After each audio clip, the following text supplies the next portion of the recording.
Les militaires de l'armée de terre écrivent et publient des ouvrages, pas seulement des essais, mais aussi des bandes dessinées, des livres d'humour et des témoignages.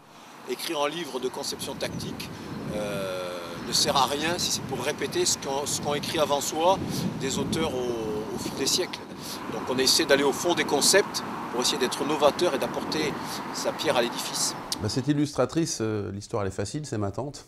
Et j'avais pensé avec elle, je lui ai dit écoute, j'aimerais bien raconter, comme je m'occupe de fortification, j'aimerais bien raconter quelque chose sur la ligne Maginot notamment.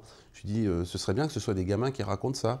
Affirmatif, c'est un livre qui se veut humoristique et qui répertorie une bonne partie des particularismes militaires qui sont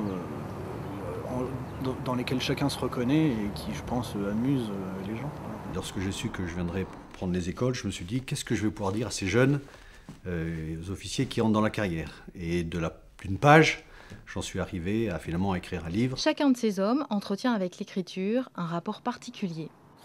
L'écriture, c'est d'abord une certaine forme de plaisir physique. Parfois, quand j'avais une idée que je trouvais bonne, il fallait à tout prix que dans la demi-heure, j'écrive ça, alors soit sur une feuille de papier si j'avais rien d'autre, ou mon ordi. La parole se nourrit de réflexion, on veut la développer, et donc à un moment donné, tu es obligé d'écrire un certain nombre de choses. J'écris pour réfléchir, pour approfondir mes idées. Quand on arrive à écrire à des enfants, et pour des enfants, et que ça fonctionne, c'est qu'on a réussi le permis. L'armée de terre a sélectionné une 60aine d'ouvrages autour du thème « L'action et la réflexion » pour sa participation au Salon du Livre, Porte de Versailles à Paris, du 26 au 31 mars. Je vais participer au Salon du Livre pour la première fois.